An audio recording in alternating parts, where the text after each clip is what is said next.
बंधूंनो, आज संत निवृत्तीनाथांची पुण्यतिथी. तसं आज कुणाचीही पुण्यतिथी करतात, पण ज्यांचं येणं पुण्यकर्मासाठी झालं, ज्यांचं जगणं पुण्यधर्म सांगून गेलं आणि ज्यांचं जाणंही पुण्याचं वर्म ठेवून गेलं, त्यांची करावी पुण्यतिथी. जे स्वतः पुण्यमय होते, ज्याने दुसऱ्यांना पुण्यप्रद बनवलं, त्यांची करावी पुण्यतिथी. ज्यांचा अवघा संसार धन्य आणि पुण्यरूप झाला, त्यांची करावी पुण्यतिथी. तुम्ही म्हणाल इतरांचे 10वे 12वे गोडजेवण आणि वर्षश्राद्ध, बस पुन्हा घरच्यांनाही वेळ नाही. असो, हा माझा विषय नाही. संत निवृत्तीनाथ, विठ्ठलपंत रखुमाईचे प्रथम पुत्र निवृत्तीनाथ, गहिनीनाथांचे आवडते पटशिष्य निवृत्तीनाथ, माऊली ज्ञानदेवांचे श्रीगुरु निवृत्तीनाथ, सोपान मुक्ताईचे ज्येष्ठ बंधू निवृत्तीनाथ, योगी निवृत्तीनाथ, वैरागी निवृत्तीनाथ, प्रसंगी प्रेमळ भावनिक निवृत्तीनाथ, तर कधी ठाम निश्चयी निवृत्तीनाथ. गुरु आज्ञेनं विठ्ठलपंत पुन्हा एकदा गृहस्थाश्रमात परत आले आणि त्यापुढे जवळजवळ 12 वर्षानंतर शके 1195 माघ वद्य प्रतिपदेस रुक्मिणीच्या पोटी एक बाळ जन्मला, ज्याचे नाव निवृत्ती. संसारातून मनाने निवृत्त झालेल्या विठ्ठलपंतांना गुरु आज्ञेनं त्याच संसारासाठी प्रवृत्त केलं गेलं होतं आणि सांसारिक प्रवृत्ती नसलेल्या विठ्ठलपंतापोटी निवृत्ती आला होता. विधीचे विधान, नियतीचे नियोजन गृहीत धरून दिवस काढले जात होते. आयुष्याची फरफट सुरू होती. संन्यासाश्रमानंतर गृहस्थाश्रम स्वीकारणे हे विठ्ठलपंतांचे घोर पातक आहे, असेच लोक बोलत होते. आणि अशात कालानुक्रमाने एक एक करत 4 भावंड जन्माला आली. निवृत्तीनंतर ज्ञान परमार्थाचे सोपान चढून मुक्त झाले. ज्ञाना सोपाना मुक्ताई आले खरे, पण समाजानं विठ्ठलपंत रुक्मिणीला पातकी ठरवलेलं. तिथं या मुलांना मायेनं जवळ कोण करणार? दूषणांचं दुःख सोबतीला घेऊन दिवस भेटायला येत होते. अडचणींच्या ओझ्याखाली दबलेल्या अवस्थेत ते पुढे पुढे सरकत होते. क्रूर दिवस, भयान रात्री, भीतीनं भरलेल्या स्थितीत मागं पडत होत्या. बाळं मोठी होत होती आणि मायबापांची चिंता वाढत होती. आपल्या माघारी या लेकरांचं कसं होणार, या विवंचनेत आयुष्य पुढं पुढं सरकत होतं. रोज अपमान, अपमानित आयुष्य. सुखाचे दुःखाचे कसेही असोत, दिवस कधी थांबून राहत नाहीत. काळ संपत होता, विषाद मात्र वाढत होता. मुलं आता थोडीशी मोठी झाली होती. निवृत्ती ज्ञानदेवांना तर चांगलं कळू लागलं होतं. ज्ञानसंपन्न पित्यामुळे भाग्य भेटण्यास आलं. वेदशास्त्रांचं पठन केव्हाच सुरू झालं होतं. सगळी झोपडी ग्रंथांनी भरलेली आणि जीवन ग्रंथातली सुखाची पानं हरवलेली. एके दिवशी बाहेर अपमानित झालेले विठ्ठलपंत उद्विग्न अवस्थेत घराकडे आले. झोपडीत शिरले आणि कोपऱ्यात उभा राहून ओक्सा बोक्षी रडले. भोवताली लेकरं गोळा झाली. सोपाना मुक्ताईच्या डोळ्यात पाणी आलेलं. निवृत्ती ज्ञानदेवांनी हात धरलेला आणि रुक्मिणी धीर देत असलेली त्या झोपडीनं पाहिली. बाहेर काय घडलं हे विठ्ठलपंतांनी सांगितलं नाही, पण म्हणाले, इथं राहावंसं वाटत नाही रुक्मिणी, नाही राहावंसं वाटत. माझ्या प्राक्तनाचं शापित जगणं विनाकारण तुमच्या वाट्याला आलेलं.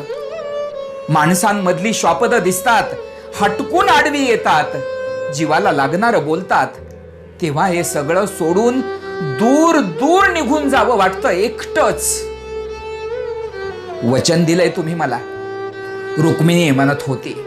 जगण्यासोबत मरण्यातही सोबत असेन मी तुमच्या. पण माझ्या लेकराचं कसं होणार म्हणून पाय गुंततो इथे. नाहीतर केव्हाच सोडून गेलो असतो आपण ही झोपडी. पण जीव गुदमरतोय माझा. मग चला ब्रह्मगिरीची प्रदक्षिणा करून येऊ. दुःख हलकं होईल, गोदावरीचं स्नान घडेल, जगायला बळ मिळेल. निवृत्ती ज्ञानदेवाला आनंद झाला. कोंडून पडलेल्या जगण्याला वाटा फुटणार होत्या. झोपडीतल्या माणसांना निसर्गातल्या अथांगतेचे दर्शन घडणार होते. त्र्यंबकेश्वरासमोर मस्तक टेकविता येणार होते. दुसऱ्या दिवशी पहाटेच प्रवास सुरू झाला. अनेक तीर्थांना जाऊन आलेल्या विठ्ठलपंताच्या मनाबरोबर त्यांच्या पायांनाही आनंद झाला होता. इवलस गाठोड सांभाळत रुक्माई चालली होती. प्रवासाच्या सुरुवातीला उत्साहात चाललेल्या सोपान मुक्ताईने विठ्ठलपंतांच्या करंगळीला धरले होते. भोवतालच्या वृक्षवल्लरीची शोभा पाहत ज्ञानदेव निवृत्ती बरोबर चालत होता आणि निवृत्ती मात्र धीरगंभीर पाऊल टाकत जिथं जायचं ठरलं होतं तिथं चालला होता की काय कुणास ठाऊक. त्याच्या मनाला एक ओढ लागली होती. कुणाची तरी एक साद, एक हाक अस्पष्टपणे कानावर पडत होती. पाय चालले होते. मनाचा वेग त्या पायांच्या कितीतरी पट मोठा होता. पक्ष्यांचं मंजूळ गाणं कानावर पडत होतं. रस्त्यातल्या नितळ झऱ्यांसारखे मनाला प्रसन्नतेचे पाझर फुटले होते. भीमाशंकरी दर्शन घडलं. पाय पुढं चालू लागले. मुक्ता सोपाना कडेवरती खांद्यावरती बसण्यासाठी अडू लागले आणि आकाशातल्या सूर्याचे ऊनही आता वाढू लागले. तरीही चालणे सुरू होते. त्र्यंबकेश्वरी आगमन झाले. कुशावर्ताचे स्नान घडले. त्र्यंबकेश्वराचे दर्शन घेतले गेले आणि नित्यक्रम सुरू झाला ब्रह्मगिरीच्या प्रदक्षिणेचा. त्र्यंबकेश्वराच्या शिवलिंगाचे दर्शन घेऊन ब्रह्मगिरीकडे जाताना निवृत्तीला रोज एक विवर दिसायचे. चालता चालता निवृत्ती त्या विवराकडे निरखून पाहायचा. पुढे कधी या विवराचा काही संबंध येणार होता की काय कुणास ठाऊक. रोज प्रदक्षिणा सुरू झाल्या. काही सर्वांनी मिळून केल्या तर काही विठ्ठलपंत, निवृत्ती, ज्ञानदेव अशा तिघांनी मिळून केल्या होत्या. एका दिवसाची पहाट उगवली. सर्वांनी नित्यकर्मे उरकली. स्नान संपन्न झाले आणि सर्वजण पहाट समयीच त्र्यंबकेश्वराचे दर्शन घेऊन प्रदक्षिणेसाठी निघाले. आज निवृत्तीचा उत्साह डोळ्यात भरणारा होता. पहाटेच्या अंधारातही तो सर्वांच्या पुढे चालू लागला होता. ब्रह्मगिरीच्या पायथ्यापर्यंत येईस्तोवर चांगले दिसू लागले होते. मुखाने स्तुतिस्तोत्र गात प्रदक्षिणा सुरू झाली. प्रभात समयीचा थंडगार वारा अंगावरून जाऊ लागला. डोंगरावरून वाहत येणारे पाणी मध्येच कुठेतरी पायांना स्पर्शू लागले. पक्ष्यांचा किलबिलाट कानावरती पडू लागला. पूर्व दिशेला क्षितिजावरती किंचितशी लालिमा पसरू लागली. दर्शनाला गेलेल्या भाविकांचा शिवालयातील घंटानाद अगदी अस्पष्टपणे कानावर पडू लागला होता. गवतावरचे व झाडांच्या पानावरचे दवबिंदू मोत्यासारखे भासू लागले होते. सर्वांचे चालणे एका लयीत सुरू होते आणि तेवढ्यात विठ्ठलपंत प्रचंड घाबरलेल्या पण दबक्या आवाजात ओरडले, बापरे वाघ! लेकरांनो पळा, लपा कुठेतरी, धावा, पळा म्हणता म्हणता ते स्वतःही धावले. सोपानाच्या हाताला धरून ओढत ते एका दरडीमध्ये शिरले. मुक्ताईला पोटाशी धरलेली रुक्मिणी एक आई घाबरी घुबरी झाली होती. थरथर कापणाऱ्या देहाला सावरत ती विठ्ठलपंतांच्या पाठीमाग दडली. लेकर कुठं असतील हो, लेकर? ज्ञानदेव मात्र धावला होता. निवृत्ती धावला होता. पण निवृत्ती धावला होता नेमका वाघाच्याच दिशेने. हे अनपेक्षित पाहून घाबरलेले ते जंगली श्वापदही पळू लागले. चुकून की ठरवून निवृत्ती धावत होता. वाघही धावत होता आणि धावता धावता वाऱ्याच्या वेगाने तो नाहीसाही झाला. हे निवृत्तीला जेव्हा कळले तेव्हा तो बऱ्याच दूर येऊन एका गुहेमध्ये शिरला होता. तेवढ्यात लहान लहान दोन डोळे चमकले. निवृत्तीने दृष्टी स्थिर केली. तो निरखून समोर पाहू लागला तर समोर होता फणा काढलेला एक सर्पराज दोन्ही बाजूने डोळे एकटक पाहू लागले. दोन्ही बाजूंचे डोळे काही अंदाज घेऊ लागले. शेवटी दोन्ही बाजूंचे डोळे शांत झाल्यासारखे वाटले. तो फणाधारी नाग त्या गुहेत पुढे सरकत गेला. निवृत्ती माघारी वळणार तोच त्याला एक दिव्य प्रकाश दिसू लागला. बाहेर निघण्यास तयार झालेली पाऊलं अडखळली. नकळत प्रकाशाच्या दिशेला चालू लागली. निवृत्तीला ती साद आठवली. तिचे उगमस्थान हेच असावे का असा प्रश्नही मनी उमटला. तेवढ्यात गुहेच्या गर्भगृहात एक आकृती दिसली आणि शब्द कानावरती पडले, जय अलख निरंजन. निवृत्ती समोर पाहू लागला. दिव्यत्वाच्या त्या प्रकाशाला भव्यतेचा स्पर्श होता. समोर एक योगी पद्मासनात बसलेला. मस्तकी पांढऱ्या शुभ्र जटा, त्यावरती बांधलेल्या रुद्राक्षाच्या माळा, भाळावरती दंडावरती त्रिपुंड शोभत होतं. डोळ्यांच्या भुवयांवरचे पांढरे केसही काहीसे लांब दिसत होते. मोठे नेत्र सजल वाटत होते. मुखमंडलावरती प्रसन्नता झळाळत होती. त्या भोवती एका तेजोवलयाने आकार घेतला होता. अंगावरती भगवी कफनी परिधान केलेली दिसत होती. मनगट, दंड आणि गळ्यातही रुद्राक्षाच्या माळा दिसून येत होत्या. निवृत्तीची दृष्टी निश्चल बनली. क्षणभर मनाला वाटले तो साप, तो वाघ हेतुपूर्वक भेटीसाठी पाठवला होता की काय. तेवढ्यात शब्द उमटले, ये निवृत्ती बाळ, मी तुझी वाट पाहत होतो. निवृत्तीने वाकून नमस्कार केला. तुझी आणि माझी भेट जगनियंत्याने ठरविली होती. तुला यावे लागणार होते, तू आलास. मी गहिनीनाथ, ये समोर त्या आसनावरती बैस. भारल्यासारखा निवृत्ती पुढे झाला. त्या आसनावरती बसला. तू सर्वार्थाने निवृत्त आहेस निवृत्ती. सर्व पाशातून निवृत्त, कधीच बद्ध नाही, केवळ मुक्त. पद्मासन घाल, डोळे बंद कर. देहभान गेल्यासारखे निवृत्तीने तसे केले आणि गहिनीनाथ पुनश्च उद्गारले, अलख निरंजन. निवृत्तीने नकळत प्रतिसाद दिला, जय अलख निरंजन. निवृत्तीच्या मस्तकावरती गहिनीनाथांच्या हातांचा स्पर्श घडला. अंतरंगाच्या अवकाशात वादळ उठले. निवृत्ती समर्पित झाला. मग सर्व शांत होत हृदयी ज्ञान प्रकाश ज्योत प्रज्वलित झाली. क्षणात कुंडलिनी जागृतीचा प्रवास सुरू झाला. चेतना प्रकट होऊ लागली.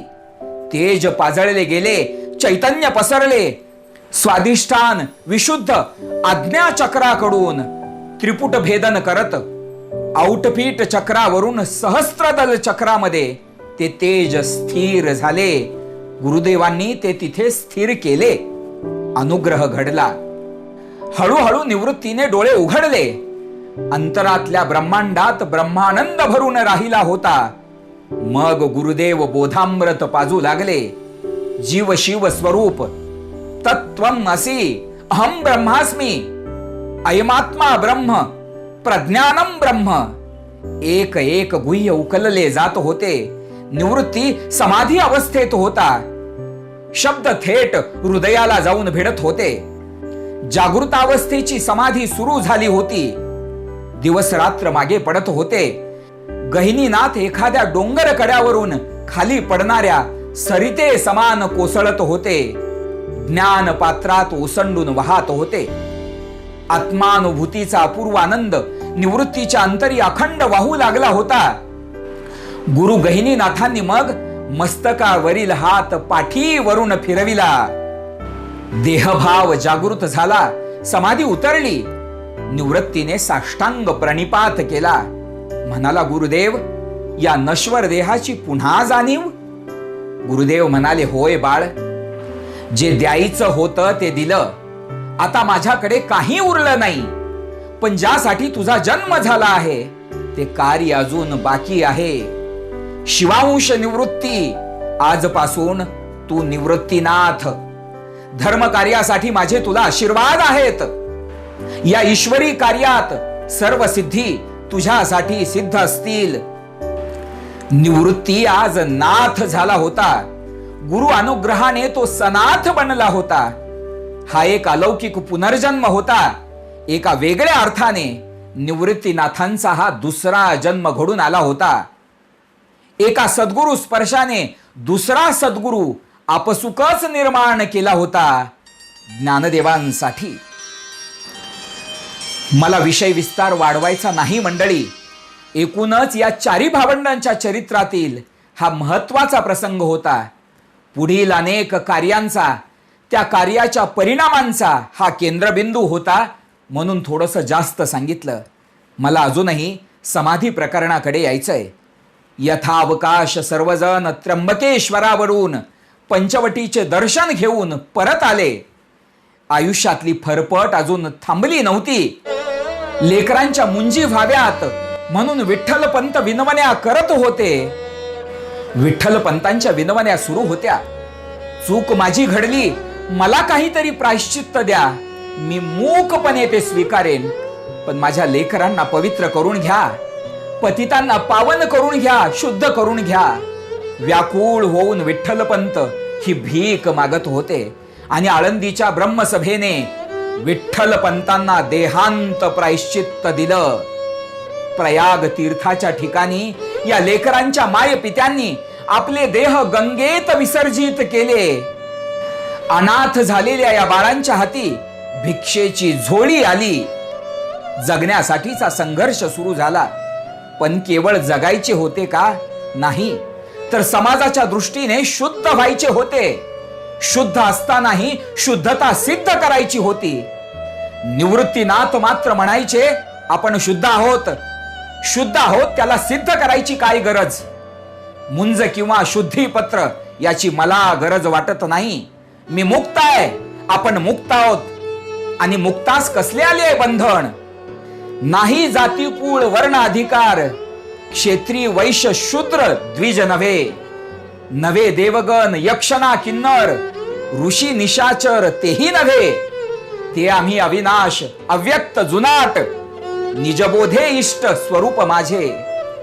पण ज्ञानदेवांना वाटायचं समाजाला बदलविण्यासाठी समाजात राहावं लागेल, त्यांचं प्रबोधन करण्यासाठी त्यांच्यामध्ये जगावं लागेल, आणि त्यांच्या सोबत राहण्यासाठी, त्यांच्यामध्ये जगण्यासाठी लोक व्यवहाराला धरून वागावं लागेल, लोक व्यवहाराला धरून चालावं लागेल.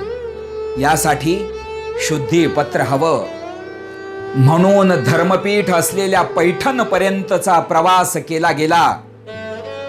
ही चारी भावंड न्याय मागण्यासाठी ब्रह्मसभेपुढे उभा राहिली. निवृत्ती, ज्ञानदेव, सोपान, मुक्ताई, जी नावं उच्चारल्यानं वाणी पवित्र व्हावी, त्या नावांची कुचेष्टा केली गेली. ज्यांच्या केवळ स्मरणानं अंतःकरण पवित्र व्हावं, त्यांना पवित्रतेचं प्रमाणपत्र मागावं लागलं. तरीही विरोधी सूर उमटले. जन्मदात्या पित्याविषयी निंदनीय शब्द समोर ऐकावे लागले. पण रेडाच रुचा रेकू लागला. रेड्याच्या मुखातून प्रत्यक्ष वेदच बोलू लागला. तेव्हा सर्वत्र जय जयकार झाला. गुरुदेवांकडून प्राप्त झालेल्या सिद्धी, सेवा मिळाली म्हणून स्वतःला कृतकृत्य समजू लागल्या. निवृत्तीनाथांना, ज्ञानदेवांना धन्यवाद देऊ लागल्या. अत्यंत आदरानं शुद्धीपत्र दिलं गेलं. बहिष्कार संपला. आता ज्याच्यासाठी जन्म झाला होता त्या खऱ्या अवतार कार्याला सुरुवात झाली.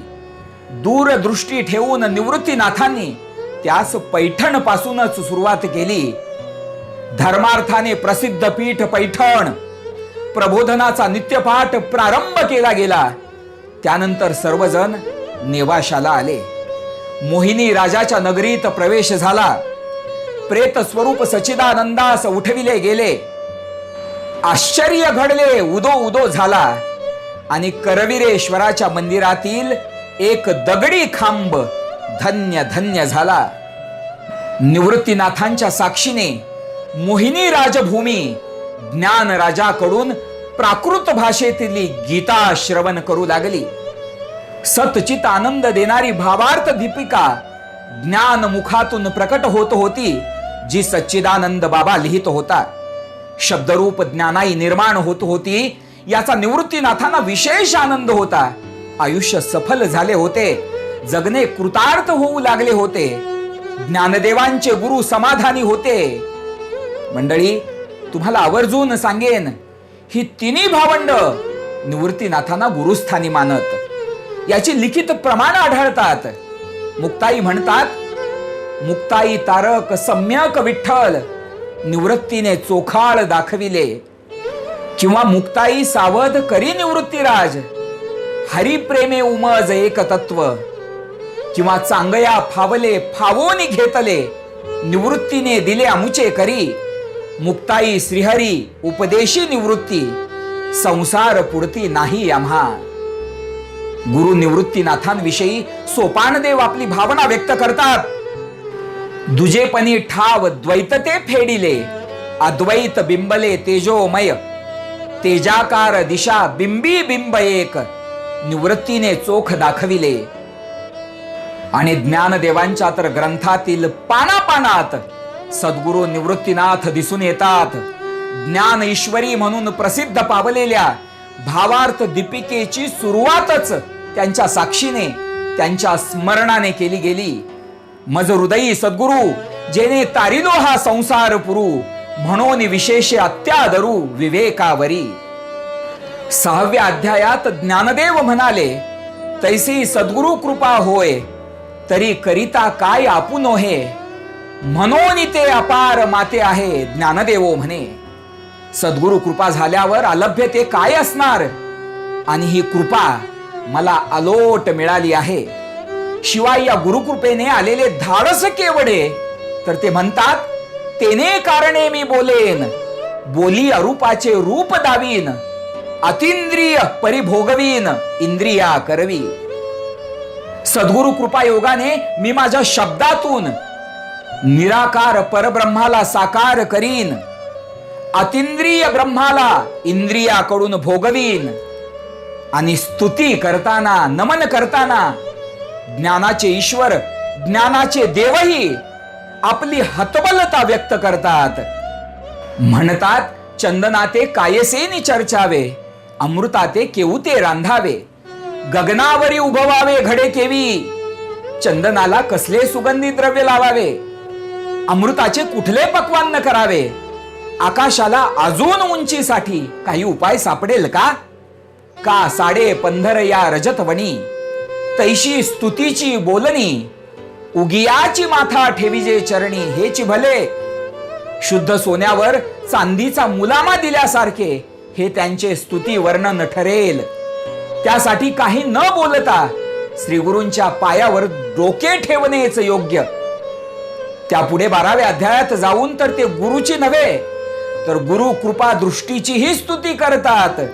जय जय ओ शुद्धे उदारे प्रसिद्धे अनवरत आनंदे वर्षतीये. विषय व्याळे मिठी दिधलिया नुठी ताठी ते तुझिये गुरु कृपा दृष्टी निर्विष होय. 13वा अध्याय गुरुचरणांना वंदन करून सुरू होतो. 14व्या अध्यायात परब्रह्म स्वरूप मानून गुरुवंदन घडते. 15व्या अध्यायात अंतःकरणाचा चौरंग करून त्यावरती गुरुचरणांची, चरण पादुकांची माऊली प्रतिस्थापना करतात. इंद्रियांची फुले, ऐक्य भावाची ओंजळ, एकनिष्ठतेचे पाणी, आनंद रूपी सुगंधाचे अष्टसात्विक भावकमळ, अहंकाराचा धूप, अद्वैत ज्ञान ज्योतीची आरती, याद्वारे ते श्रीगुरूंची एक अलौकिक पूजा मांडतात. 16व्या अध्यायात सद्गुरूंना ज्ञान सूर्य मानून नमन करतात. 17व्या अध्यायात त्यांना भगवान शिव आणि गणेशापेक्षाही आपल्या श्रीगुरूंचे श्रेष्ठत्व दिसते. आणि ज्ञानेश्वरीच्या 18व्या अध्यायात ग्रंथ समापनावेळी पसायदानाचे मागणेही ते विश्वात्मक देवाजवळ व आपल्या गुरुदेवांजवळ प्रकट करतात. माऊली ज्ञानोबारायांच्या मनात निवृत्तीनाथ होते, त्यामुळे ग्रंथाच्या पानापानात ते दिसून येतात. ज्ञानेश्वरी पूर्ण झाली. प्रसंग खरा की खोटा मला ठाऊक नाही, कुठं वाचला किंवा ऐकला असेल. असं म्हणतात, ज्ञानेश्वरी पूर्ण झाली. आणि ज्ञानदेवांच्या मनात आलं, एवढा मोठा ग्रंथ झाला. त्या ग्रंथाचं बाड घेऊन ज्ञानदेव निवृत्तीनाथांच्या समोर नमस्कारासाठी गेले. पण ज्ञानदेवांच्या मनातली भावना निवृत्तीनाथांच्या लक्षात आली आणि निवृत्तीनाथ सहज उद्गारले, भगवंता, किती रे अगाध ज्ञान तुझे. हे कृष्णा, किती महान गीता दिलीस. ज्ञानदेवांच्या लक्षात आले, यात माझं काय आहे. सर्व भगवंताचं. मनात आलेला तो इवलासा स्पर्शही झर झर झर उतरला. एवढा समर्थ सद्गुरु, एवढा नेमका बोध. निवृत्तीनाथ ज्ञानेश्वरी पूर्ण झाली. अमृतानुभव प्रकट झाला. योग वाशिष्ठ आला. मंडळी, निवृत्तीनाथांनी सुद्धा वृत्तीबोध हा ग्रंथ रचला होता, जो काल ओघात आपल्यापर्यंत आलाच नाही. अवतार कार्य पुढे चालले होते. सर्वजण पुन्हा आळंदीला आले. ताटीचा प्रसंग घडला. मांडे भाजण्यासाठी परळ मिळाला नाही, कारण आळंदी अजून बदलली नव्हती, महती अजून कळली नव्हती. यासाठी चांगदेवांना आळंदीपर्यंत यावं लागलं. पुढे नामदेवांची भेट घडली. पंढरीची वारी झाली. नाम ज्ञानापर्यंत येऊन पोचले आणि ज्ञान नामाच्या भेटीने फलद्रूप झाले. नामदेव राय, ज्ञानोबा राय यांची सर्व संतांसोबतची तीर्थयात्रा पूर्ण झाली. या तीर्थयात्रेला आमच्या तेरचे गोरोबा काका सुद्धा होते बरं का. पंढरी रायाची भेट घेऊन तीर्थाटनाला निघालेले संत शके 1217 आषाढ शुद्ध दशमी दिवशी वारीसाठी परत आली आणि पुन्हा पंढरी रायाच्या पायाशी पोचली. तेव्हा त्यालाही आनंद झाला. मग मात्र ज्ञानदेवांनी देवासमोर व गुरुदेवांसमोर समाधी घेण्याची अनुज्ञा मागितली. निवृत्तीनाथ विकल झाले. अनुज्ञा द्यावी तर वियोग घडणार होता, न द्यावी तर सर्वांचे जीवित कार्य संपले होते. वैष्णव धर्माला नवे वस्त्र परिधान करविले गेले होते. ईश्वरी ज्ञान सर्वांसाठी खुले केले होते. मायबोलीचा जागर घडला होता. शब्दाविना अनुज्ञा दिली गेली आणि कैवल्य रूप ज्ञानदेव निवृत्तीनाथांच्या डोळ्या देखत समाधिस्थ झाला. निवृत्तीनाथ सैरभैर झाले. सुखदुःखांच्या सर्व वृत्ती निवृत्त झालेल्या, पण काही केल्या समाधान होईना. निवृत्तीदेव म्हणे करिता समाधान, काही केल्या मन राहत नाही. बांधल्या तळ्याचा फुटलासे पाट, ओघ 12 वाट मुरडताती. बांधल्या पेंडीचा सुटलासे आळा, तृण रानू माळा पांगलेसे.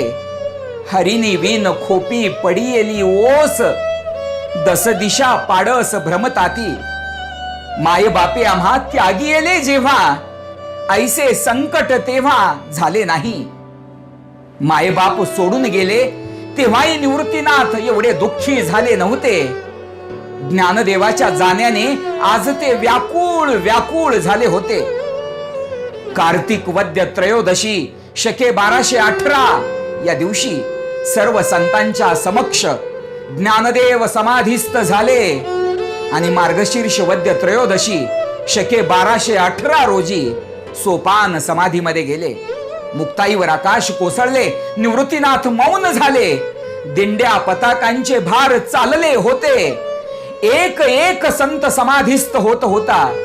वटेश्वर सिद्ध, चांगदेव दोघांनी निरोप घेतला. पैठण, आपेगाव, वेरूळ, घृष्णेश्वर करत सर्वजण तापी तीरावरती आले आणि वादळ उठले. वीज कडाडली. त्याबरोबर मुक्ताई दिसे नाशी झाली. आता मात्र निवृत्तीनाथांची अवस्था शब्दांनी सांगता न येणारी होती. मुक्ता गेली. सर्व हरपले. मन 10 दिशांनी सैरा वैरा धावू लागले. निवृत्तीनाथांचा प्राण कंठाशी आला. स्वतःच्या मनात समाधीचे वादळ घोंगावू लागले. पुन्हा प्रवास सुरू झाला त्र्यंबकेश्वराकडे. आठवणी दाटून येऊ लागल्या. ज्ञाना सोपाना मुक्ता. ज्ञानदेव गेला आणि निवृत्तीनाथांचा प्राण गेला होता. चालते बोलते निर्जीव शरीर झाले होते निवृत्तीनाथ. आत्मसुख एक बोलती बोलणी, ज्ञानराज मनी आठवितो. ज्ञानराजे आमुचे निवविले डोळे, आता ऐसे खेळे नाही कोणी. सोपान देवांच्या जाण्याने जिव्हाळ्याचा आणखी एक धागा तुटला, पण मुक्ताईच्या जाण्याने निवृत्तीनाथांचे चालणे बोलणे खुंटले. होती नव्हती ती चेतना ही नाहीशी झाली होती. आठवण होत होती ज्ञानदेवांच्या काव्याचा अर्थ मुक्ताईच्या मुखातून ऐकण्याची. ऐकावा हा अर्थ मुक्ताईच्या मुखी, आता ऐसी सखी नाही कोणी. अवघ्या परीस कष्टी केले मुक्ताईने, काहीच बोलणे घडले नाही. जाताना मुक्ताई काही बोलली नाही, मलाही मुक्ताईशी काही बोलता आले नाही. हा विचार निवृत्तीनाथांच्या मनातून जाता जात नव्हता. नामदेवराय सोबत होते, विसोबा खेचर सोबत होते, परिसा भागवत सोबत होते, अनेक वैष्णव सोबत चालले होते. पण निवृत्तीनाथ मात्र सगळ्यांसोबत असून नसल्यासारखे. सर्वजण सप्तशृंगीला आले. जगन्मातेचे दर्शन घडले. 3 दिवस तिथेच उत्सव केला गेला. पुन्हा पुढे प्रवास सुरू झाला. ज्येष्ठ वद्य पंचमीच्या दिवशी निवृत्तीनाथांच्या समवेत वैष्णवांचे भार पंचवटीला उतरले. पंचमीला पंचवटीत 5 दिवसांचा उत्सव नाम संकीर्तनाने क्षण क्षण साजरा होत होता. 5 दिवस राहून दशमीच्या दिवशी सर्वजण त्र्यंबकेश्वराकडे निघाले. शरीरातले त्राण गेल्यासारखे निवृत्तीनाथ चालत होते. प्रत्यक्ष ईश्वरी चेतना सोबत चालली होती आणि निवृत्तीनाथ म्हणत होते, तुझ्यामुळे हरी चाललो उघाला. देहा आधी गेला प्राण माझा, ज्येष्ठांच्या आधी कनिष्ठांचे जाणे, केले नारायणे उफराटे. उदास मनाने निवृत्तीनाथ चालत होते. निवृत्तीनाथांच्या मनाचे रंजन करण्याचा असफल प्रयत्न संतांकडून केला जात होता. त्याच दिवशी सायंकाळी सर्वजण त्र्यंबकेश्वरी पोचले. ज्येष्ठ वद्य एकादशीला निवृत्तीनाथांचा उत्सव स्वतः देवरायाने केला. द्वादशीचे पारणे सोडले गेले. निवृत्तीनाथांचे शरीर क्षीण झाले होते. त्राण उरले नव्हते. सर्व शक्ती संपली होती. देह अहंकार गेला होता. नामदेव म्हणाले, देवराया, ज्ञानदेव गेला, सोपाना गेला, मुक्ताबाई गेल्या. निवृत्तीनाथ सुद्धा आता बघता बघता जातील. ही शेवटची समाधी आहे देवराया, ही शेवटची समाधी आहे. दुःखातिशयाने सगळे कळवळून गेले होते. तेव्हा अश्रुपूर्ण नेत्रांनी परमात्म चेतना पुढे झाली. पूजा साहित्य काढले. संत पूजन घडले. ब्रह्मगिरीच्या पायथ्याशी पुष्करणीच्या पश्चिमेस प्राचीन अनादी स्थळ होते. तिथले एक विवर निवृत्तीनाथांच्या ओळखीचे होते. आई बाबांच्या सोबत ब्रह्मगिरीच्या प्रदक्षिणेसाठी आले होते तेव्हा त्यांनी ते पाहिले होते. त्यांना आठवत होते. सर्वजण त्या विवराजवळ आले. विवराचे दार उघडले गेले. नामदेव पुत्रांनी आतली जागा स्वच्छ केली. विवरा बाहेरचे भोवतालचे अंगण निर्मळ केले गेले. सभोवती दिवे प्रज्वलित केले गेले. समाधीच्या जागेवरती दुर्वा दर्भ फुले अंथरली गेली. मग पुष्करणीच्या काठी भोजनाच्या पंगती बसल्या. संतांचा मेळा बसला. प्रत्यक्ष देव वाढत होते आणि संत जेवत होते असे दृश्य त्र्यंबकेश्वराच्या कळसाने पाहिले. निवृत्तीनाथांना स्वतः परमात्मा घास भरवू लागला. सहभोजनाचा आनंद शमला. क्षीरापतीच्या कीर्तनाचा सोहळा संपन्न झाला. मग निवृत्तीनाथांची मिरवणूक काढली गेली. सर्वजण समाधी विवराजवळ पोचले. समाधी भोवतालच्या अंगणात कुंकुमाचे सडे घातले गेले होते. समाधीची तयारी पूर्ण झाली होती. ज्येष्ठ वद्य द्वादशी शके 1219 हा दिवस सर्वांच्या आयुष्यात निवृत्तीनाथांशी वियोग घडविण्यासाठी आला होता. कुणीतरी म्हणाल, आता सर्वजण निवृत्तीनाथांना भेटा, निवृत्तीनाथांना भेटा. नामदेव रायांना हा आवाज देवाचा वाटला. ही शेवटची भेट, ही अखेरची भेट सगळे पाहत होते. निवृत्तीनाथांनी आपले हात जोडले. नयनी नीर दाटले, कंठास रडू फुटले. संतांची अवस्था होती. समाधीच्या चारी बाजूनी वैष्णवांच्या दिंडीचे कडे केले गेले होते. भजनाचा गजर गगनाला भिडला होता. निवृत्तीनाथांनी मनोमन गुरुदेवांना नमस्कार केला, हरिहरांना नमस्कार केला.